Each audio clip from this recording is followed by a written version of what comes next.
শঙ্খ বাজিয়ে মাকে ঘরে এনেছি, সুগন্ধি ধূপ জেলে আসনে পেতেছি, প্রদীপ জেলে নিলাম তোমায় বরণ করে, আমারই ঘরে থাকো আলো করে।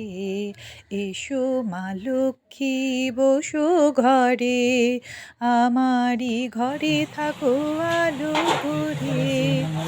আলপনায়কে তোমায় সাজিয়ে দিলাম ঘর, আমের পরলোক দিলাম জলে ভরা ঘট, পান সুপারি সিঁদুরে দিলাম দু হাতে ভরে, আমারই ঘরে থাকো আলো করে। আজ লক্ষ্মী পূর্ণিমা, গতকাল গেছে বৌদ্ধ পূর্ণিমা। সকল ভগবানকে আমার কোটি কোটি প্রণাম জানাচ্ছি। ভগবান সকলের পাপ থেকে সকলকে মুক্ত করো, সবাইকে ধন দৌলতে পরিপূর্ণ রাখো, পৃথিবীতে শান্তি বর্ষণ করো।